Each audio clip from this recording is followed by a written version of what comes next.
Salut, c'est Doc, bienvenue pour cette critique analyse de deux épisodes. Il s'agit de 698 et du 699. Encore une fois, maintenant ce que je vais faire, c'est que je vais faire les deux critiques, enfin la critique analyse de deux épisodes en même temps. Ça va me permettre de gagner du temps et encore une fois, on remarque que l'épisode 698 et 699 se rassemblent. Là en ce moment, il y a des travaux à côté de chez moi, ça me casse les couilles depuis ce matin, mais il fallait bien que je fasse la vidéo, donc je ne peux pas faire autrement. Donc vous m'excusez pour le bruit qu'il y a dehors. Donc ces deux épisodes ont vraiment été excellents au niveau de l'animation et au niveau des combats. Et comme je l'ai dit, ces deux épisodes sont complémentaires car on a une suite au niveau du combat et on a une putain de révélation au niveau de Don Flamingo. Bref, des épisodes, comme vous pouvez remarquer, que j'ai vraiment adoré et on va voir pourquoi en détail dans la critique analyse des deux épisodes du 698 et du 699.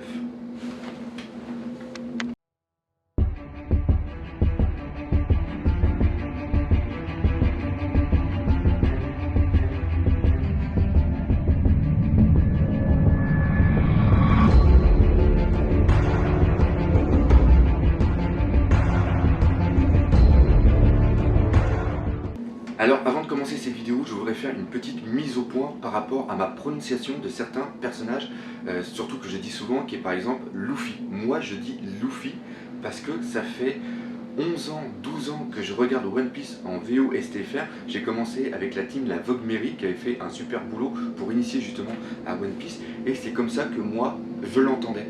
C'est-à-dire que moi ça fait 12 ans que j'entends Luffy, que Luffy ou Luffy comme vous dites. Pour moi ça se prononce Luffy. Regardez l'épisode 699 en version originale. Écoutez bien, je mets le passage de l'intro et écoutez comment ils disent. さらにルフィたち12名ルフィたち12名ルフィたち12名ルフィたち12名に懸賞金がかけられ Et là vous avez bien entendu qu'ils disent bien Luffy. Moi c'est comme ça que je l'entends. Ça fait plus d'une décennie que je l'entends. Et moi quand je parle du personnage, inconsciemment mon cerveau lui il donne l'information à ma bouche de prononcer Luffy.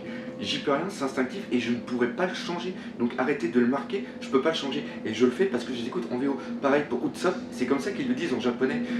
Alors encore une fois, je le fais pas pour faire mon gros branleur. Ouais, moi je regarde en VO STFR, de toute façon c'est moi qui ai raison. De toute façon, si je parle du manga, moi je parle qu'en japonais parce que le reste c'est de la merde. C'est pas du tout ce que je dis.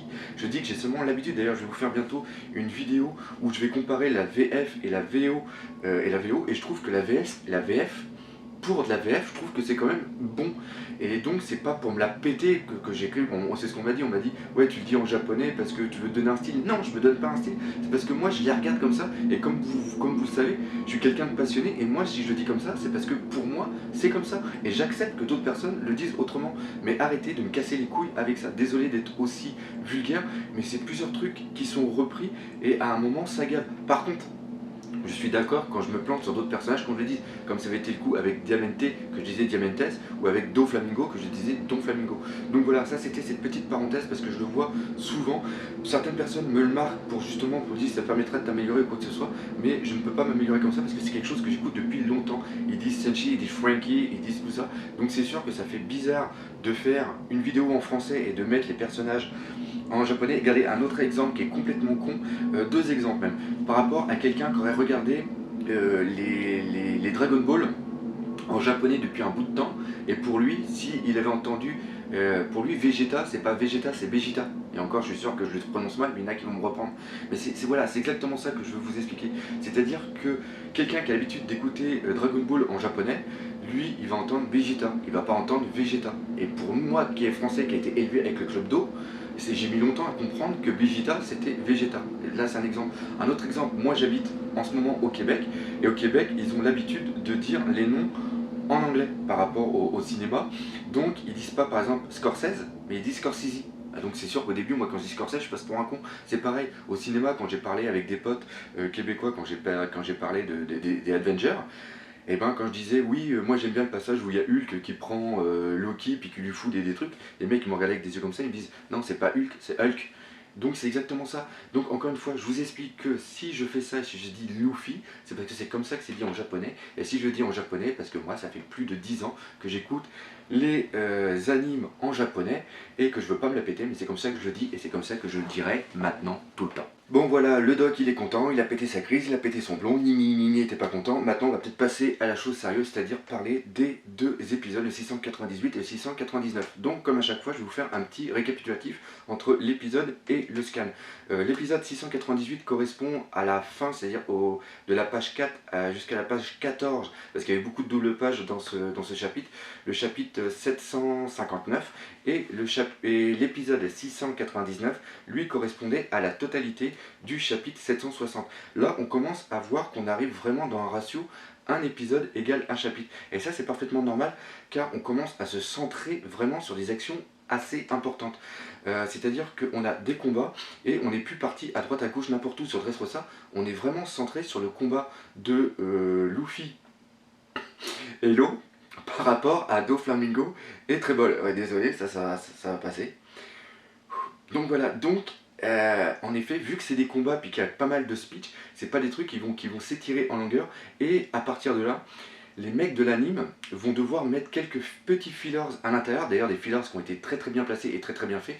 Il y en a deux qui m'ont très bien surpris, que je parlerai en détail tout à l'heure, c'est par rapport au roi Riku et par rapport au papillon qui s'en est pris plein la gueule, et ils sont obligés de placer des petits fillers pour pouvoir étirer un petit peu l'épisode, pour qu'il ne rattrape pas trop vite justement les chapitres manga, et qu'on ne soit pas tombé comme dans ce qui s'est passé avec Naruto, où on s'est tapé une cinquantaine de putains de fillers qui servaient absolument à rien pour faire la transition entre Naruto et Naruto Shippuden. Et justement, de voir que la Toei commence vraiment à prendre la conscience de ce qu'il va y avoir dans le futur de One Piece, et qui justement ils doivent se sortir les doigts du cul, et ils doivent pas chier, sortir les doigts du cul, tiens chier, on est dans le même thème. Donc ils doivent vraiment faire quelque chose d'excellent, et c'est vraiment ce qu'on a eu. Et là ça donne vraiment plein d'espoir pour la suite de One Piece. Pour ceux qui ont vu le scan, il y a un petit truc avec le chiffre 4 là. Putain, s'ils font un truc comme ça, ça va être absolument malade. Le fait aussi de mettre une telle animation, on voit vraiment mis en place la puissance de Doflamingo. Je pense que ces deux épisodes, pour les personnes qui sont fans de Doflamingo, maintenant moi je suis hyper fan de ce personnage, ça a été un truc méga jouissif. Le fait que la personne qui donne sa voix à Doflamingo, elle est vraiment habité par le personnage. En plus ça c'est typiquement japonais, les mecs ils en font des tonnes, et là je trouve que ça colle parfaitement au personnage. En plus au niveau de l'animation, je sais pas comment il fait avec ses doigts, mais là, les doigts quand il fait la marionnette ou quand il est énervé, t'as les doigts qui remontent presque à la perpendiculaire comme ça, c'est un truc du genre, ou le truc qu'il fait avec ses bras, on voit même quand il crisse les dents, on voit que le mec il est complètement barré, il est complètement dingue, et maintenant on comprend pourquoi ce mec c'est un malade mental, un pur psychopathe, un mec envers qui il ne faut pas se retourner de peur d'avoir un truc qui vous pénètre profondément sans vaseline, on dira. Un truc de malade. Ce mec, à l'âge de 10 ans, il a tué son père. Voilà, je pense que tout est dit. Ce mec, à 10 ans, il tue son père. Alors, on voit que c'est quand même un mec qui est quand même barré déjà étant jeune, parce que on a appris que c'était un dragon céleste. Et ces mecs-là ont aucune limite. C'est-à-dire que ces mecs-là, pour eux, c'est des dieux, et tout ce qui est au sol, tout ce qui est en bas, c'est de la merde. Mais là, il a quand même tué son père qui est quand même la cause de sa dégénérescence, un mec qui est complètement malade. C'est-à-dire, le mec il est né avec des couilles en or et une cuillère en or dans la bouche, et à un moment il se dit putain, ça serait cool de vivre comme les gens normaux, histoire de voir vraiment ce qu'est la vie, donc allez hop, je prends ma famille et on va vivre en bas. Et c'est sûr que pour un mec comme Doflamingo, qui lui est plus un mec qui est habitué à commander, et qui lui aime le pouvoir, c'est sûr que ça a dû lui faire bizarre, que ça a dû un petit peu rester coincé ici. Et justement, quand il raconte tout ça, on a un passage qui n'est pas du tout dans le manga, qui est le passage avec le papillon bleu. Papillon bleu, la couleur bleue déjà fait un petit peu penser à la royauté et un peu au statut justement des dragons célestes. Et je trouve que d'utiliser l'animateur directeur qui a choisi de mettre ce passage avec un papillon, c'est typiquement dans l'esprit Oda, et c'en est même une sorte de petit hommage, de petite référence. Et c'est ça qui est génial, parce que souvent dans l'anime, on voit la vision que les gens ont de l'œuvre justement de One Piece, de l'œuvre d'Ichiro Oda, et là on est en plein dedans. C'est-à-dire que pour moi, le papillon c'est quoi déjà? Le papillon c'est un animal qui symbolise l'évolution, la métamorphose. C'est-à-dire qu'à la base, c'est une chenille, un truc qui rampe au sol, et après il se fait un cocon avec des fils. Là, par rapport au fil, on est parfaitement dans le thème de Doflamingo. Et justement, une fois qu'il est dans son cocon, il évolue pour devenir un papillon, et après s'élever et atteindre la hauteur. C'est-à-dire que la chenille qui rampe devient après un papillon qui est beaucoup plus beau, et qui représente un peu l'évolution, le stade qui est en haut. Et là, c'est typiquement l'inverse qui s'est passé par rapport à Doflamingo, c'est-à-dire que Doflamingo était un dragon céleste, il était en haut, et à cause de son père, il est devenu à un état presque de merde, un état rampant au niveau du sol. Et ça, c'était très beau, le parallèle par rapport au papillon, parce qu'à un moment, il parle qu'il tue son père, donc là, on voit qu'il a coupé la tête, enfin, c'est une image, donc on voit une coupure au niveau de la tête de son père, et en même temps, il coupe le papillon. Donc ça montre qu'il est obligé de détruire la chose pour atteindre l'évolution qu'il était, qui veut redevenir, c'est-à-dire qu'il veut redevenir justement un dragon céleste. Et malgré qu'il ait tué son père pour redevenir un dragon céleste, donc pour atteindre le stade entre guillemets de papillon par rapport à la symbolique, il s'est fait remettre en place par les dragons célestes parce qu'ils lui ont dit de toute façon, toi tu es déchu donc tu remonteras jamais là-haut. Et justement, le papillon il est découpé, il atteint le sol et il est piétiné par Doflamingo. C'est-à-dire que là on a une symbolique comme quoi qu'il a voulu redevenir une sorte de papillon et qu'il a été brisé, qu'il a retondu le sol et qu'il a été écrasé comme une simple merde.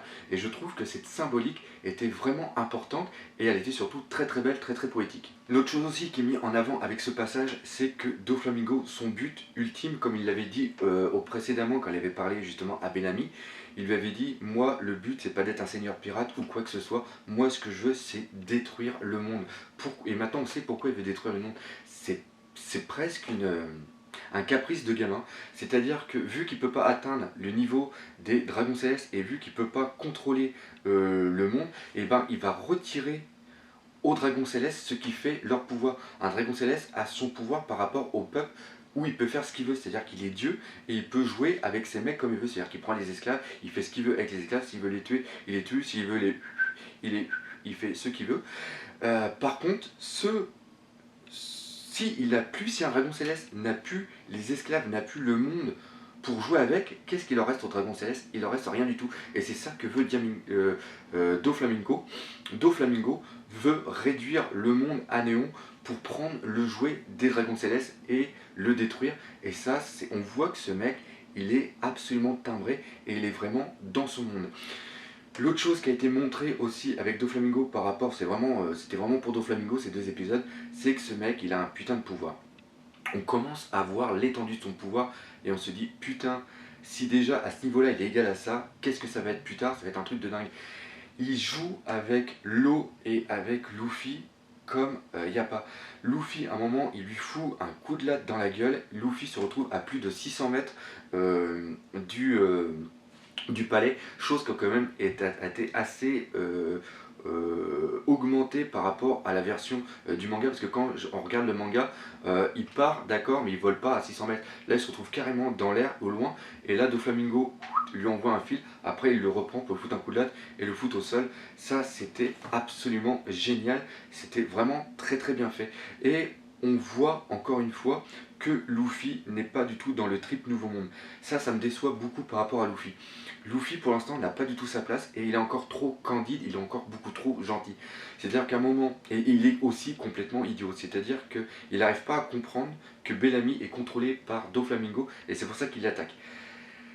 Ça, on voit que ce mec-là, il est encore beaucoup trop naïf. Pourquoi Bellamy l'attaque? Ben, crétin, il l'attaque parce que tout simplement, t'as Doflamingo qui est derrière, puis il maîtrise, c'est le mec des marionnettes. Ça, tu le sais quand même depuis un bout de temps. Quand t'étais sur Marineford, putain, garçon, t'aurais peut-être dû percuter. Ça, c'est un truc qui me casse un petit peu les couilles de voir Luffy avoir un traitement aussi débile. Et après, il y a Law qui lui dit, si tu veux pas lui faire mal, à la rigueur, assomme-le, puis au moins on passe à autre chose, puis on va attaquer Doflamingo. Et là, Luffy dit non, je veux pas le taper parce que c'est mon copain.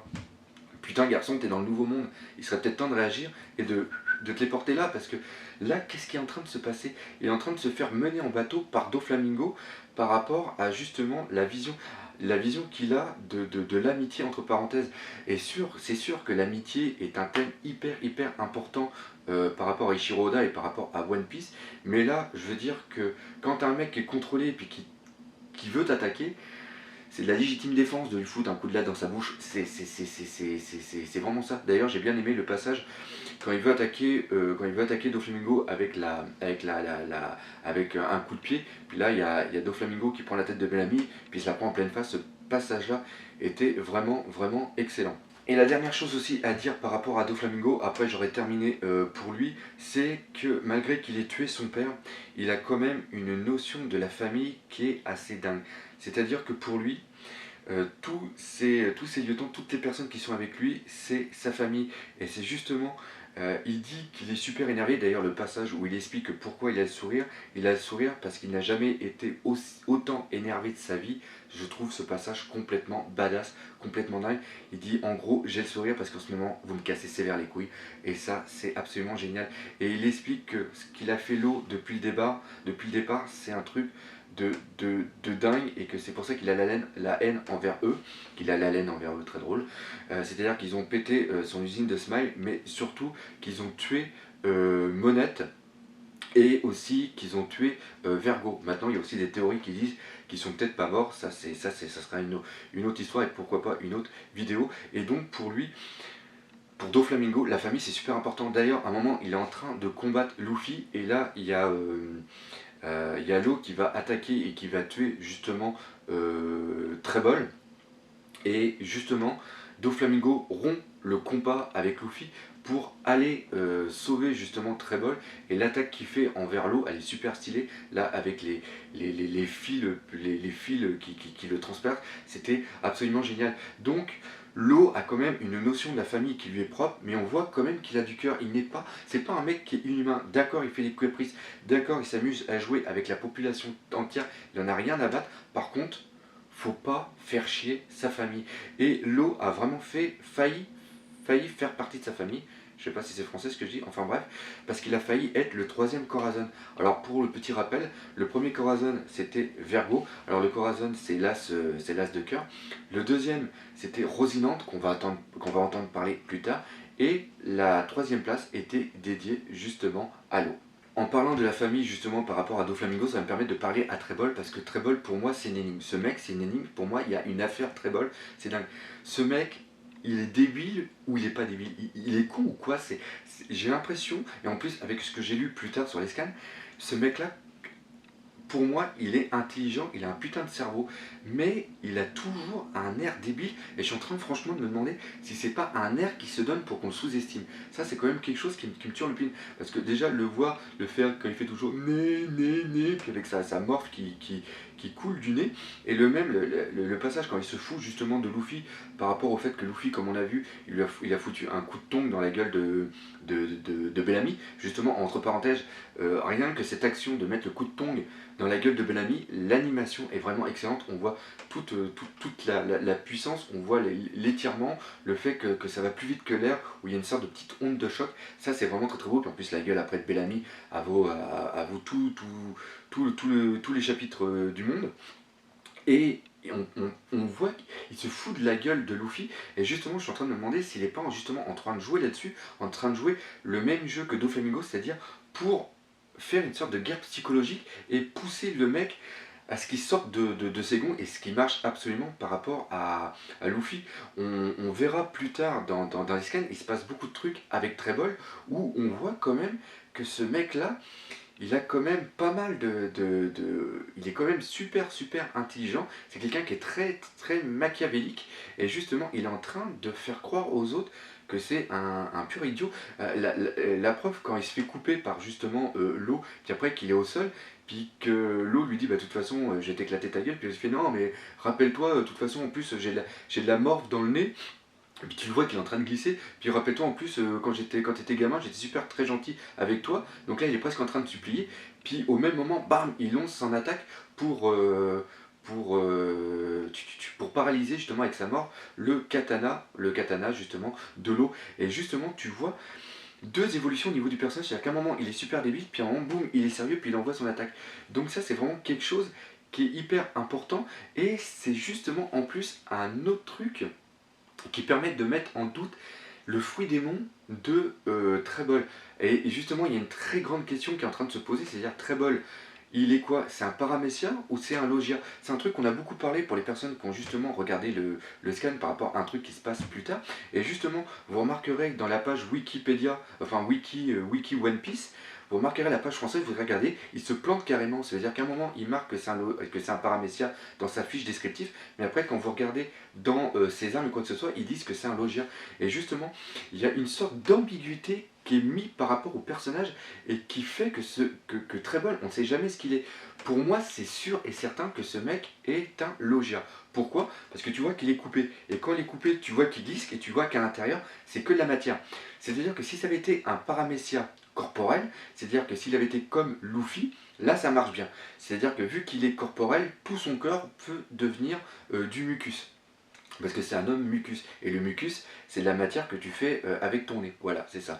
Donc ce qui se passe, c'est qu'on voit quand il est coupé que tout l'intérieur de son corps, on voit pas de squelette, on voit pas de chair, rien du tout. Donc c'est vraiment un mec qui est, si c'était un paramécia, ça aurait été un paramécia corporel, parce qu'on voit qu'il est totalement du mucus. Or, si c'est un paramécia corporel, ça ne peut pas être un paramécia productif, parce que c'est soit l'un, soit l'autre. Et on voit qu'il produit avec son nez de la mort, et on voit que son bras, ou qu'il fait des trucs, qu'il envoie de la glu pour prisonnier, quand il était avec les tontatas, il faisait prisonnier du mucus, et même il l'a fait avec Usopp, où il avait mis plein de mucus, et c'était inflammable, et après avec le briquet, bah, il les avait, enfin, avec le briquet qui est en haut de sa lance, et ben il avait réussi justement à foutre le feu à son mucus. Donc il produit du mucus et il peut s'en détacher contre. Et c'est ce qu'un productif ne peut pas faire. Je suis en train un petit peu de mélanger, mais le plus simple, ça va être de vous en parler par rapport à Magellan. Magellan, c'est un paramécia du poison, c'est-à-dire qu'il se recouvre de poison et il peut créer des choses en poison, c'est-à-dire il peut créer des sortes d'hydres en poison et il peut créer une sorte de géant, je ne me rappelle plus le nom, qui est tout rouge avec du poison. Mais son corps reste un corps humain, c'est-à-dire qu'il a de la chair et il a des os. Et c'est pas du tout ce qu'on a avec Trébol. Trébol, c'est un logia parce qu'il peut produire du mucus, il peut se détacher de son mucus et faire des choses avec du mucus, et il est du mucus. Donc c'est parfaitement un logia. Voilà, ça c'était pour le cas de Trébol, parce que moi je trouve que c'est un mec, et ça c'est très bien vu de la part d'Ichiro Oda, de foutre une très grosse ambiguïté par rapport à lui, parce qu'on ne sait jamais ce qu'il est, et les personnes qui ont lu le scan, vous verrez parfaitement de quoi je veux parler. Alors maintenant, ça va être le moment de parler de l'eau. L'eau, très bien, ce mec est vraiment génial. Ce mec c'est un chirurgien parce qu'il niaise pas, c'est pas un mec, il va pas faire des détours, il va au meilleur du truc et il est super cérébral. C'est-à-dire que là, lui, ce qu'il veut, c'est niquer Trébol, parce que s'il sait qu'il tue Trébol, après il pourra se concentrer justement sur Doflamingo. Et justement, il lui a fait le coup du knife radio. C'est-à-dire qu'il l'a coupé et il connaissait justement Trébol et il savait justement comment utiliser cette attaque par rapport à son fruit démon. Et donc, quand on voit justement Trébol se réassembler, d'ailleurs c'est toujours marrant de voir qu'il met sa tête, que sa tête se décolle, qu'il y a le truc qui se met, sa tête rabaisse, après ça refait un étage par un étage, ça c'était assez sympa justement à regarder. Et après Trébol pense qu'il va pouvoir réattaquer l'eau, et on voit justement que la coupure se fait, et donc quel que peut être son pouvoir, quel que peut être son fruit, ou quelle que peut être l'intervention extérieure, pendant quelques minutes, il ne peut pas redevenir ce qu'il était. Et à partir de là, il fait le truc avec une sorte de ciblage pour lui foutre son katana en plein de tête et lui trépaner le nez, lui trépaner justement le cerveau pour le tuer. Et c'est justement à ce moment-là qu'intervient Doflamingo, et justement là, tu as une faiblesse de Luffy, parce que Luffy n'a pas été capable d'occuper Doflamingo assez longtemps pour que Trébol soit mort. Et ça justement, ça fait une partie de la défaite justement de l'eau, où après il se retrouve carrément au sol. L'eau est très bien utilisée ici, ses attaques, la manière dont il bouge, la manière dont il utilise son pouvoir. Pour moi, c'est vraiment un mec qui a du charisme, qui réfléchit et qui a un but et qui veut justement l'atteindre, et ça on verra justement au futur du manga. Et bientôt justement on va voir pourquoi il connaissait aussi bien Trébol, parce que là bientôt on va arriver sur les flashbacks du lot était gamin, et là on commence à avoir des teasers un petit peu à droite et à gauche. La gueule de Doflamingo quand il est jeune, avec les mêmes lunettes, la coupe un petit peu à la brosse, avec les cheveux un petit peu longs derrière, je trouve qu'il a un charisme de fou. Rosinante est très très bien dessinée, et ce personnage-là, le flashback, franchement je l'attends avec une putain d'impatience depuis plusieurs mois. Et le fait encore une fois de voir l'eau en train de pleurer, ou de voir l'eau avec les grenades autour de lui, ça fout une putain de chair de poule. Franchement, en regardant ça, je commençais à avoir des frissons, et je vais commencer à préparer ma boîte de Kleenex, non pas pour la branlette psychologique, mais plutôt par rapport aux larmes que je vous jure que vous allez justement bientôt couler. Donc ça, c'était vraiment pour la très grosse partie du chapitre. Après, il s'est passé quelques petites choses annexes. Il y a eu comme je l'ai dit, il y a eu quelques fillers qui ont été rajoutés pour apporter justement de la matière à l'anime, pour qu'il puisse s'étirer sans que ça soit chiant.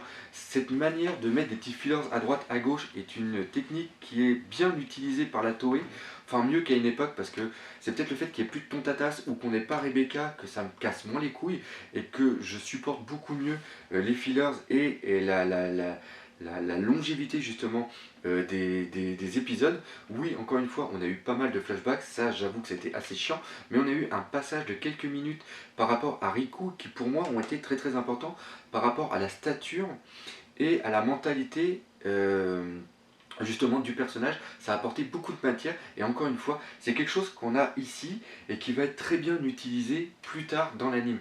Riku est un roi, ça nous est montré justement que c'est un roi qui, même s'il n'a plus son statut de roi, a encore une pensée envers son peuple, et qui n'a pas abandonné la pensée, son amour qu'il a pour son peuple, et ça c'est vraiment génial. Ça montre aussi que le peuple de Dressrosa est vraiment au pied du mur, et que eux, leur optique c'est de faire prisonnier justement les personnes qu'ils ont les cibles, les 10 personnes qui ont justement les cibles, mais ils ne veulent pas les tuer, chose qui est ils ne veulent pas la récompense, ils veulent les donner à Doflamingo pour que la Birdcage s'arrête. Et justement avec le combat par rapport au roi Riku, par rapport justement aux pirates qui eux veulent tuer Usopp et compagnie pour aller le donner à Doflamingo et récupérer la prime, et pourquoi pas faire partie aussi de leur équipage, on voit vraiment que le peuple va se rendre compte qu'il faisait fausse route, et même s'il donnait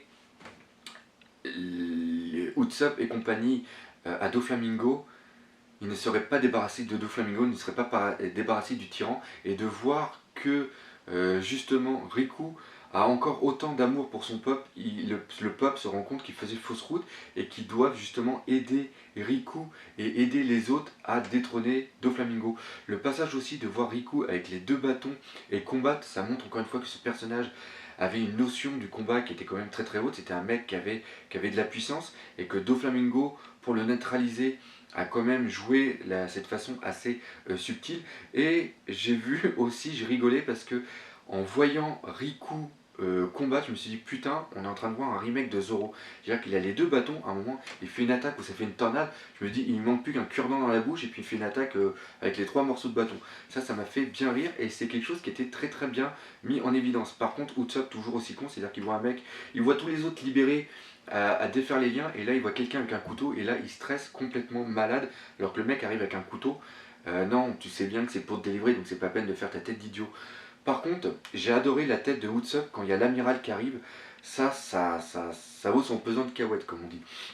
Et justement, on a eu un très très bon passage, assez alambiqué du cerveau par rapport justement à Sabo et par rapport à Fujitora. Alors Fujitora, bah justement là il a décidé de tout miser sur la paille, justement sur Luffy par rapport au jeu de dés. Et le combat avec Sabo en fait n'a servi seulement que à gagner du temps, puis essayer de se trouver une excuse pour pas intervenir auprès de Doflamingo, parce que c'est ça que en gros il devait aller voir ce qui se passait sur Dressrosa par rapport à l'ordre qu'il a eu de Akenu, et une fois qu'ils se sont aperçus que Doflamingo n'avait pas perdu son statut de Shichibukai, il devait en tant que marine aider le Shichibukai à attraper justement Luffy et toute sa clique, et les ramener justement à Marineford, qui est maintenant du côté du Nouveau Monde.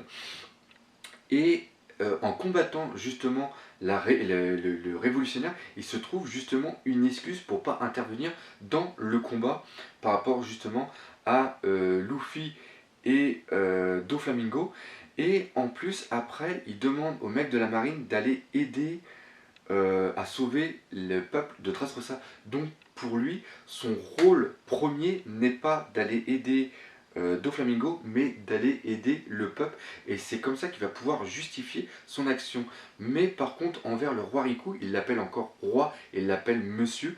Donc c'est pour lui que Fujitora voit en Riku le vrai roi de Dressrosa. Et c'est pour ça que il se met dans le même camp que lui, c'est-à-dire qu'il mise tout, parce que ce mec-là est un joueur et il mise tout justement sur Luffy. Et c'est un truc qu'il avait déjà dit, quand il fait des paris, il ne les perd jamais. Donc il est persuadé que Luffy va gagner par rapport à Doflamingo. Et on voit une chose, c'est une chose justement qu'il explique par rapport à Sabo, et c'est pour ça que Sabo a arrêté le combat. Et là on voit une autre chose qui est mise en place par rapport à Koala. C'est-à-dire que Koala est en train de faire la morale à Sabo, parce que Sabo est quelqu'un de très très impulsif et quelqu'un qui fonctionne encore par rapport à son cœur. Et justement, il ne devait pas combattre Fujitora. C'était pas un truc qu'il devait faire. Là, il le fait pour sauver son frère, mais en gros, Koala est en train de lui expliquer que là, il représente le deuxième. Il est le deuxième au niveau des révolutionnaires, le plus haut gradé, il est juste en dessous justement de Dragon. Et en combattant Fujitora, il a mis les révolutionnaires en position de faire une guerre contre la marine et de se mettre en avant. Alors que les révolutionnaires ont une force qui est conséquente, mais je pense qu'ils doivent encore attendre que des choses se passent pour vraiment éclater au grand jour et mettre tout ce qu'ils ont en œuvre, enfin ce qu'ils ont en tête, en œuvre justement.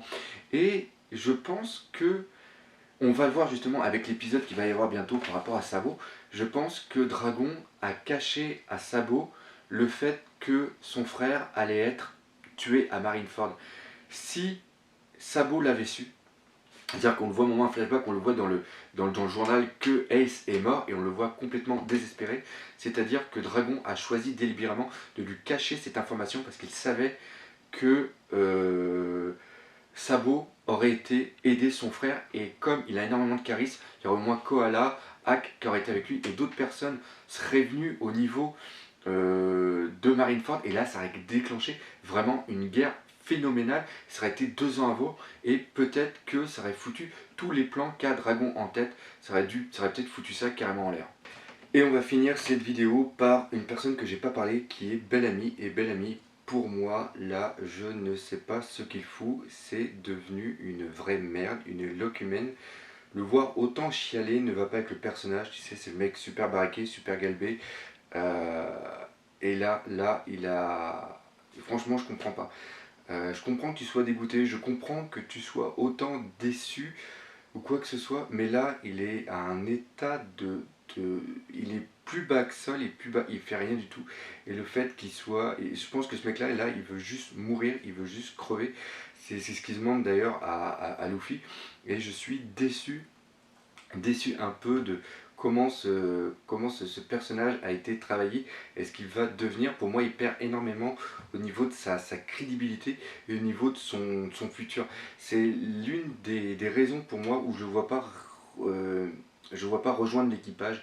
Parce que l'équipage n'a pas besoin d'une mauviette pareille. Je m'excuse, mais malgré qu'il a l'air d'avoir un grand pouvoir, c'est un mec qui est trop faible émotivement, je trouve qu'il baisse les bras beaucoup trop, même s'il remarque que Doflamingo ce n'est plus l'exemple à suivre, et même qu'il veut le tuer maintenant, c'est pas une raison pour baisser les bras et être ce qu'il est devenu ici, et je trouve que c'est vraiment dommage. Alors maintenant, peut-être que ça s'était mis en place, et qu'à la fin de l'arc Dressrosa, on le verra partir pour justement redevenir quelqu'un d'autre et qu'on le reverra plus tard. Alors voilà, cette vidéo est maintenant terminée. Comme à chaque fois, un gros merci envers vous, mes Nakama. Vous êtes maintenant, je crois qu'au moment où je vais sortir cette vidéo, on va avoir atteint les 3000 membres de mon équipage et j'ai trouvé un nom pour le bateau. Je vous remercie de tous les qu'on s'appelle de tous les noms que vous m'avez proposés, mais durant une nuit, je sais pas, j'ai eu une éclair.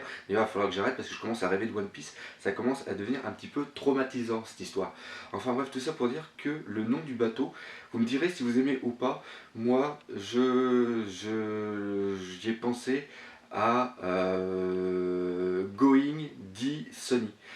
Going pour Going Merry, D pour Doc, parce que je suis le Doc, et en plus ça reprend le D du D Monkey D Luffy, et après Sunny par exemple, parce que c'est le deuxième bateau. Donc pour moi, le Going D Sunny, je trouve que ça sonne plutôt bien. Donc voilà le nom de notre bateau, j'espère que ça vous fera plaisir. Et puis encore une fois, je vous remercie du fond du cœur. Pensez à partager cette vidéo, n'hésitez pas à en parler autour de vous, laissez des commentaires, parlez-en à vos amis, venez sur Facebook, venez sur Twitter, venez sur mon site onepicepassion.com et comme d'habitude, on se dit à bientôt pour de nouvelles aventures One Piece. Allez, salut!